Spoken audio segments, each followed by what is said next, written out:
In the Round is all about highlighting musicians on their music journey. Whether they're local, regional, or touring coast to coast, they all have great stories to tell. We're looking for the stories that allow us to get to know them in a different light. The funny, the heartwarming, all the lows and highs, and of course the music that was born from that journey. Hey, I'm Dee, I'm a musician, I'm a music lover, and I'm your host. Let's jump right in.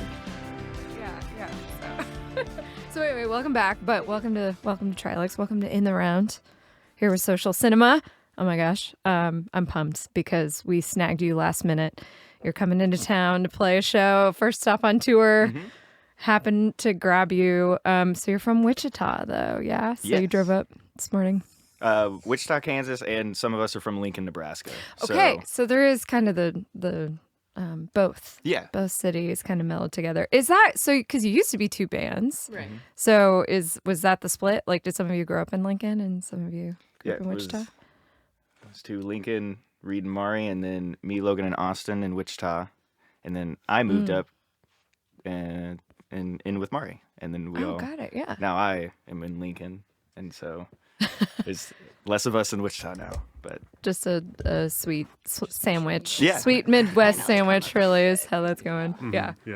Okay, I skipped the part where everyone said who they are. If you just want to say hi so that people can hear your voices, that would be great. Go around the room. My name is Logan, and I play the drums in Social Cinema. Hey, I'm Austin. I play bass. My name's Mari, and I play guitar. My name's Reed, and I also play guitar. my name's Griffin, and I play guitar and I sing. Great. You guys nailed it. 10 out of 10. I know my name. Yeah. I know. I'm so proud of you.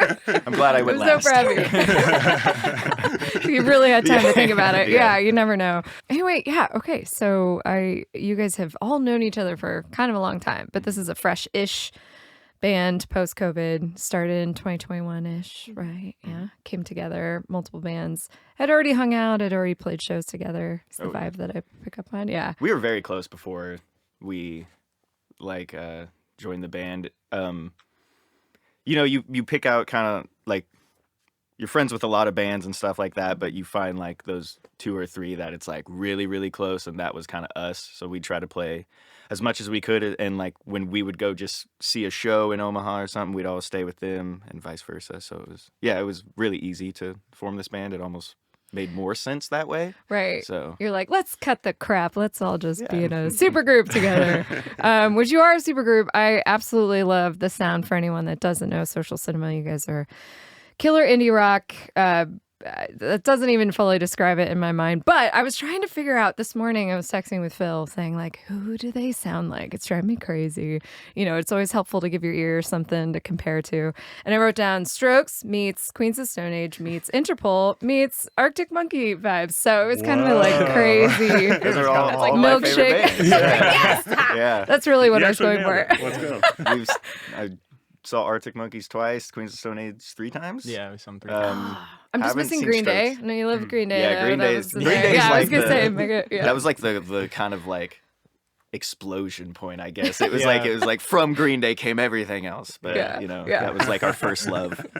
Everything does come from Green Day. Yeah. We've all, anyone born around 1980, we all came from Green Day. No, I love that. And I was talking to another artist about this it's not that the sound is nostalgic or old to me. It's like you're keeping that like 90s, 2000s indie rock alive, like true indie rock, which I really appreciate. And I just had a total blast going through your back catalog, which actually you've put out more music, I feel like, in 3 years than some bands get to. Yeah, in, it's been busy. It's been busy 10 for us, years. for sure. So it's amazing. It was so prolific. Can you talk a little bit about your songwriting process, especially knowing that you guys were two bands that came together? How does that work? Start with a guitar riff.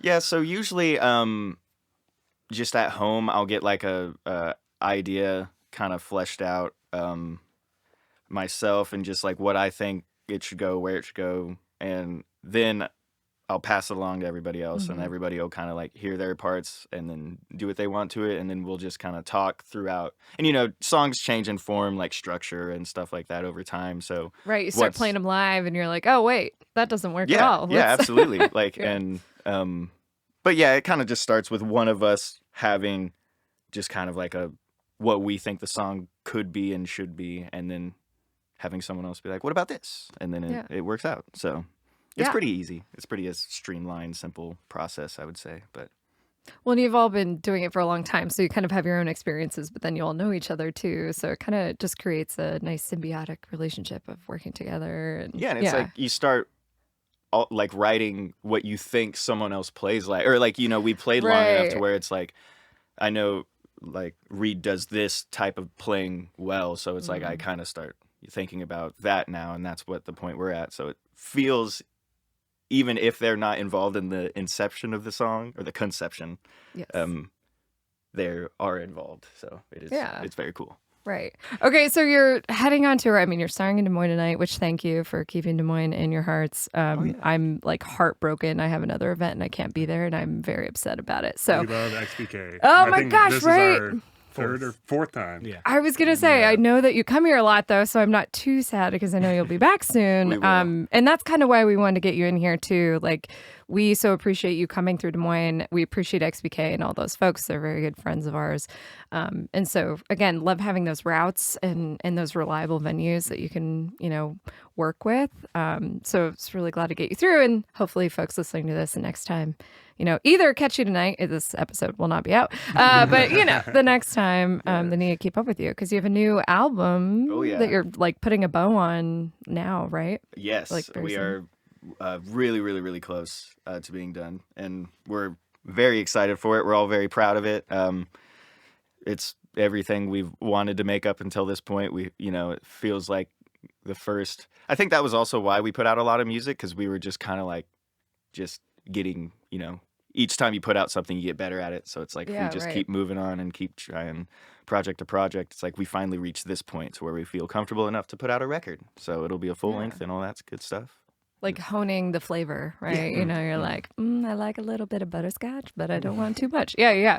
No, so I was excited. I was listening to a different podcast you just did a couple days ago that came out, and you were talking about how it's really, there were songs for this new album that you saved. Like you put out that singles compilation, and you've done some other EPs, but you kind of held these back, and you were like, it's the next kind of, it's the progression of what you've been doing. And I was like, oh, well, if this is just going to get better, then amazing, because I love everything that you've put out so far. And especially the compilation of singles, I thought was even a step, obviously, from those first couple EPs. Oh, yeah. I'm sure you feel that Those way. first two EPs me and Griffin made in my basement. Yeah. And, Yeah. Oh, was that during part of it? COVID, Yeah. No, it was- they still sounded great. Yeah. But I feel like these singles, the compilation really shone. So like, can't wait to hear the new. Is there a title? Can you share it? Is it top secret?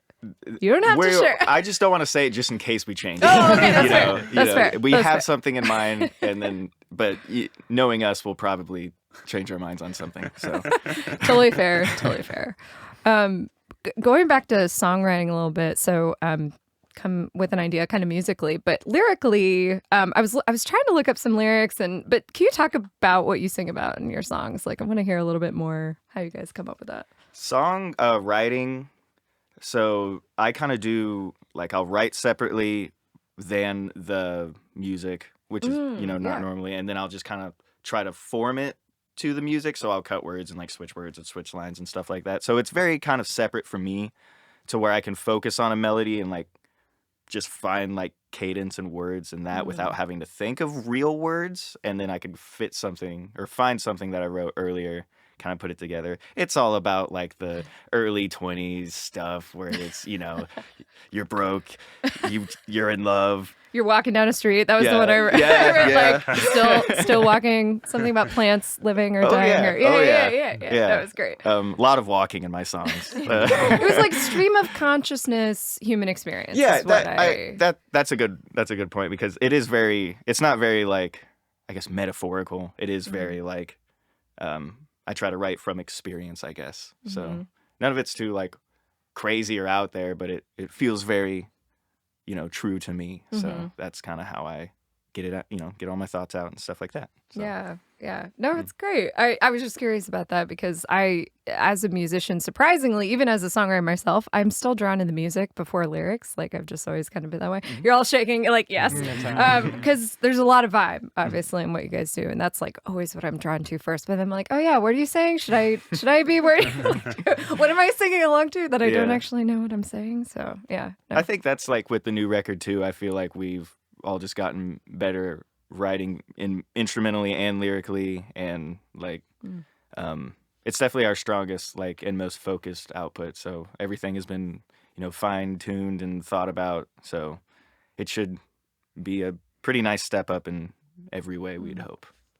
Yeah, it's like the band you had in mind coming to fruition. Like when you see the project, and then you're like, oh, we're getting there, and absolutely. This definitely does feel like the first kind of like real start of the band. Like, yes, we've been started for a while, but it's like this is kind of where we feel like we could take the first step. Yeah, it feels like the whole time we were kind of like working towards the starting line, and now we're like, all right, we're at the starting line. And we didn't want to put a record out before we had fans either, and then like have to go chase after people to listen to it. Oh, that's such a good point. That's why we put a bunch of songs out, and now we like have a small fan base that we can put the record to. Yeah, then you have somebody to buy it. Yeah, right? yeah, and just we in our old bands we would just kind of put music out and just hit the road and just go. But now we're trying to be a little more strategic with how we're doing. Supply and demand. Yeah. Gotta find them. It's the business side of No, that's such a good point. On this podcast, we've been talking about with a lot of artists just how the landscape has changed. Putting out singles versus I actually love how you did like singles into a compilation. I mean, I think that's great because then it's still sort of a cohesive album if you want it to be, but they can live on their own. So that was great. But just the way people consume music now is so different that that's a really good way to do it. I feel like it's just like get a feel for the vibe, what we're doing. Here's what we're bringing to the table. Something that fueled that as well as we wanted to have vinyl. Because people are switching up back to vinyl, so having a singles comp, like we didn't want to put out a vinyl of something small. I mean, that would be the real old school way to do it. Yeah, right? just do a bunch of 7 inches. Yeah. No, that's so true though. We also feel that way. My band, it's hard to get away from the album model because having an actual vinyl album with your music is like there's something spiritual about it. Oh yeah, and it just feels more like rewarding. Like when you get to the end of a record, I don't know, like if you make it to the end of 12 songs, it's a lot better than just 3. Like you'll feel a little more like the story was told. Yeah. No, that makes sense. XPK is an independently owned and operated music venue in the heart of the Midwest, Des Moines, Iowa. Known for bringing a wide variety of concerts to the community, you can visit xpklive.com for upcoming events and more information. Something I want to ask you guys, this is obviously a very hard-hitting, important question. Tell me about your tour snacks. What do you eat on the road? What's your favorite? Does anyone want to start? Yeah. I'm like a fruity candy fiend. That's what's up. Like sour spaghetti straws and like gushers and like that's usually what I get. Amazing. Oh man, I'm a sucker for the spicy pickles. Oh yeah, the whole dilly pic- bites or whatever. Yeah, Oh, yeah. the dilly bites. Those are amazing. Oh yeah. Love it. Keeping it stinky. Appreciate it. It wouldn't be tour without some stank. Right, what about you? This is actually like the hardest part of tour for me is like at a gas station, like we stop, we get gas, go to the bathroom, and then like I spend like 10 minutes trying to pick out a snack. I usually get a Diet or a Coke Zero. Yeah, I was gonna say It's Coke easy. Zero. And then I'll get peanut butter M&Ms. Oh, yeah. And then sometimes just like a dill pickle chip. Yeah. It changes up. It's really hard. It's hard not to do that every stop, though, and all of a sudden you're like, should I get some protein? Get an apple next time? Like, no, forget it. Yeah. Okay, Reed, what's up? Peanuts. Just peanuts. Yeah. You got a big thing of them too. Yeah, you don't even, it's not even a gas station snack. No, yeah. You just want like a gallon Go of to peanuts. Walmart, get a bunch of peanuts. Yeah, and lasts you for a while. Oh my God, love it. What about you? I would say if it's after a show, it's for sure an ice cream sandwich. Ooh, Or if it's a late night drive anywhere, it's an ice cream sandwich. If it's earlier, Probably just I've been on, I guess, the Cheez-It duos or whatever. Those are pretty good. Oh, yeah. Because I like Cheez-Its a lot, but the duos were new for me. They hit I kind of different. didn't want to admit that Cheez-Its could evolve. Yeah. You know, like It's like when your favorite band puts out a new album, and you're like, I don't know, it's really good, but I just still I like the old stuff. I like the OG. But yeah, It's so true. Oh man. probably one of those two, I Yeah. would say. I like asking this question because I think it'd be so cool. The first band I was ever in, we always joked about being sponsored by Arizona Tea because that's like exclusively what we drank. For $1, getting a tall boy of tea, like Yeah. can't beat Yeah. it. Yeah. And I was like, who do we call? It's like, and I can totally hear a song called Cheez-Its, You're the Duo of My Heart or something. Oh, like, we got it. You guys, yeah. It would be good. parentheses, All right, scrap the cheesy. record. Okay, yeah, I forget- know, it's just- like we got to rewrite some burn stuff it. now. Burn the tape. Just oh my god. You're talking about being, like you feel like you've ramped up to this record's going to be like really what you're putting out, but you've had some great success and great traction in Wichita and around other places. I feel like I saw. Did you open for Metric or play on a festival? It was just us and Metric, right? Oh my Yeah. god, I'm gonna drool a little bit. It was Cut very the drooling. fun. It was Um, so good. They were so nice. Yeah, Yeah, they were. They were very nice. They came up to us and talked to us, and it was, We like didn't want to bother them. We were like, Yeah. Oh, let's yeah, leave them yeah. alone. No, that's but the they rule of were the like road, right? super, Yeah. like very cool, super normal. Like they were just chilling. Oh, yeah. It was dope. Oh man, I listened to their song "The Shade" probably like religiously. It's embarrassing. I was so impressed with their set. I was yeah, just like, they sounded they're- great live. They're It was, awesome. it was very big, and it was Yeah, that's so cool. So was that like obviously you guys had been playing together in your own band since Senior and Success, Kill Vargas, and Death Cow. Am I saying that right? I love it. I love it. So you're kind of definitely locally popular there. So do you feel like the Metric situation or these other bigger opportunities did they come just from you being around long enough and having this kind of new thing to put in front of people or yeah. I think it was that point where it was like, I guess I feel like maybe we kind of like earned people's trust or whatever. Like we gotten to the point where we've played so long that it was like when we all started this new project, it was like they've been playing together for like in their own projects for each 10 years. We've been playing a lot of shows, been trying harder. So I think it hit that point where it's, we got our new name out there and got a couple better opportunities. But And like the way that it kind of worked was like we already had fans from our previous bands, Right. so our first shows were like full. yeah. And like Lincoln and Wichita, and so it kind of gave the vibe in town that there was like a new band that just came out that was like packing shows. And Yeah, people were, "What the-" amazing.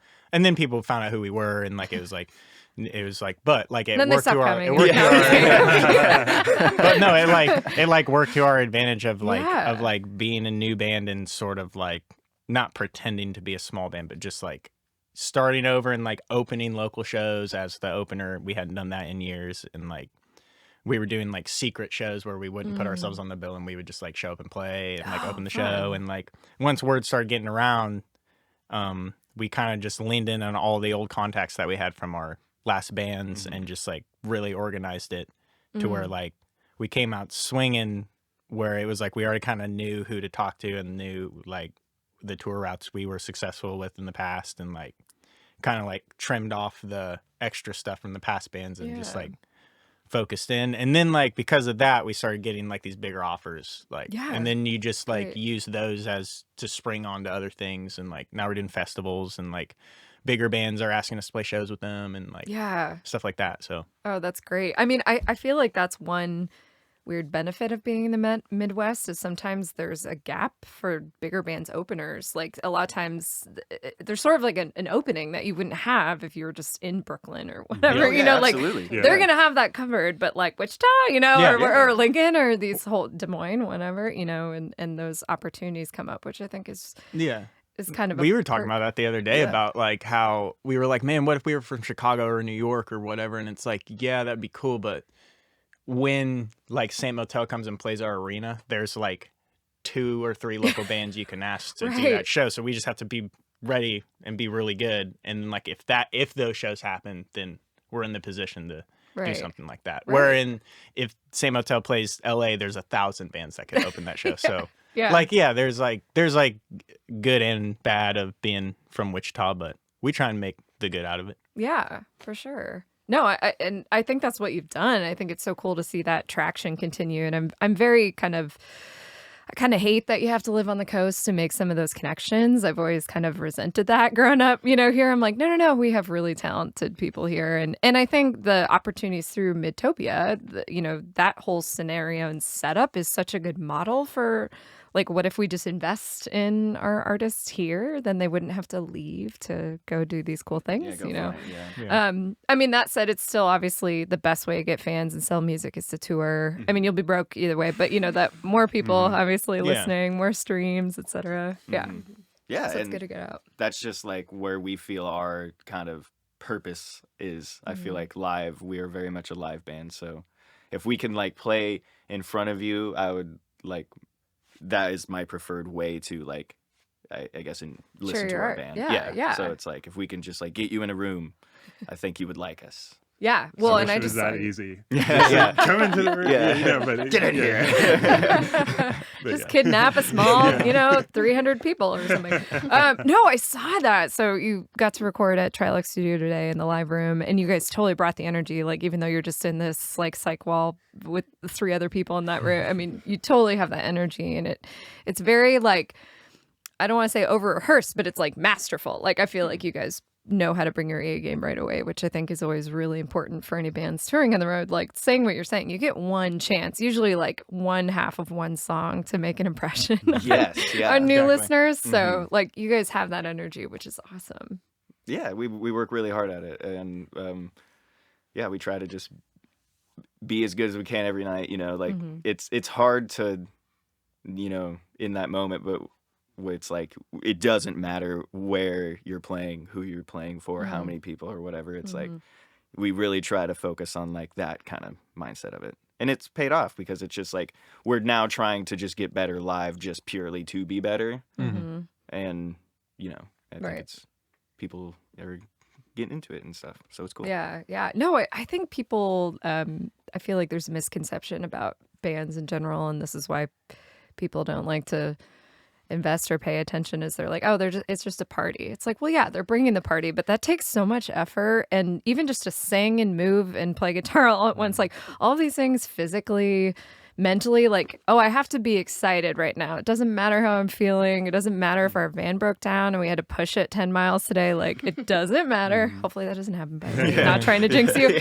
But you got to show up. And I mean, people do that on a daily basis in other ways, but I feel like you are bringing experience. You're creating an experience for the audience. So I find that really interesting. It's something that I think is really important for musicians that want to do it long term and like really try and make it a thing. And you guys are you doing this full time? I know Midtopia kind of has like this hybrid model with that, but are you guys like... I mean, no, none of us do it. Like, we all have jobs and stuff, but Midtopia does help us out with like certain funding for certain trips, and like we got to go to them and say, here's what we're doing, and then we talk about it and stuff. But yeah, that helps us out. But like, yeah, I mean, like we'll have jobs and like play music, and we make it work, and like maybe someday we won't, but like we make it work. And like, no, that's amazing, because you're going out on a 3-week tour, right? Like that I think really blew my mind, and it's something that you're like, well, I don't want to use up your vacation time, bandmate, but we need to do this. But it's awesome that you're able to do that. And like we've all kind of like found jobs that have like flexibility. Like you just kind of have to live your life a certain way to do it, and like we're all really good at that, I would say, and like we're good at all having lives while also making this our live, and not having it be too much of a push and pull between the two. Like, but it takes the full dedication. Like, you kind of just have to send it and be like, this is what we do, this is how we're living, and like everyone's used to it now. I feel like in the band, just like we play shows and go on tours, and it's just like our schedules is what it is. I love you guys have put together Friends of the Road playlists, like from which I love. I love this. My band's done like songs that we're listening to, but I love the idea of highlighting other artists, and you've played with Kiss the Tiger from Minneapolis, Yes, right? I yeah. love that band. They're Like, there's a lot. They're so great. Just such a cool thing, and I feel like that's something you guys really seem to promote and like share the love, I guess, with the bands that you tour with. Yeah, I mean, like we genuinely are huge fans of like all those bands that we play with, and it's like a thing where we want to promote the bands, but it's almost like a can you believe this type of thing where it's like look at all the bands that we get to play with, and like every band on that playlist is, you know, we love all those bands, and so yeah, it's just kind of cool, and like to share that, and then every once in a while those bands will come through our town, so it's kind of cool to get people in our town interested in bands from other areas, you know, do the swap. Yeah. I think it's really important for like indie artists, right? It's like that's how you find out about other bands usually. Yeah. And that's how we've been doing all our tours lately. Like out to the coast is like we'll meet a band at a festival and they'll book 5 West Coast shows and I'll book 5 Midwest shows, and like we'll put it together into, so we get to play in our opposite region, but neither of us have to book the opposite region. That's huge. So it's like I just have to book 5 Midwest shows, which I do that every day, and then we get to do that in my sleep. Yeah, so that's like we got to get on those festivals to do that, which we've been doing a really good job of last year, and so we met a ton of bands from way far away that we wouldn't have met without doing those festivals, and now we have tours with them. So. Yeah. So, and you're like self-managing at this point. I mean, you got your cool buddy taking photos over here. What's up, dude? Baldo. We're very fortunate where everyone has their own talents, and we can keep most things inside the band. Like Logan does all our booking, I do all our video stuff, Mari does all our graphic design, Reed and Griffin write the songs. Amazing. So it's all working together. Yeah. No, I love the graphics. I remember you talking about that when you were up here in Des Moines, that's what you do, Mari. That's so cool. And someone on the podcast, you were also talking about how you all love darts because the new... Bullseye Bush over here. I love it. My phone has been Bullseye Bush since he got a triple bullseye. Yeah, absolutely. Got a triple bullseye. Oh I got a triple bullseye. He's like, so we have this new record. But anyway, I got a triple bullseye. No, like you should see our entire merch spread for this whole tour is only dartboard designs, like a button. It's like a button dartboard and a patch dartboard, and like we have a hoodie and t-shirt that's like a big old, and it says Social Cinema World Champion on it. Love it. Oh my god, this is great. Okay, so everyone needs to hit the pastime after the show. I don't know. Yeah. Oh yeah, addicting. So many clubs. Like you have that downtime, right? In between. Wait, you need to tell XPK to get a dartboard. I don't think they have one. I would be even outside. Somewhere. I'll message right now. Chubby. Yeah. Right. Yeah. Maybe they're losing to me. No. Maybe, probably. I love it. Reed's like, man, a few words, and then he's like, it's on. Yeah. Like, I'm gonna lay it down. Actually, yeah. Oh gosh. Well, you guys, I'm just like so pumped that you came through. Thank you for making this work and coming to talk to us in the round. We're all big fans. We just totally dig your music, and please keep coming through Des Moines because we will come out to see you. Thanks for talking with us. Yeah, appreciate you having us. This is a lot of fun. Yeah. Thank you, Social Cinema. Everyone better tune in. Listen to them. Woo! Yeah. There you go. Cool. Thank you so much. Let's just get drunk in the back of my car, man. We found a good spot to park, paradise ain't that far, yeah.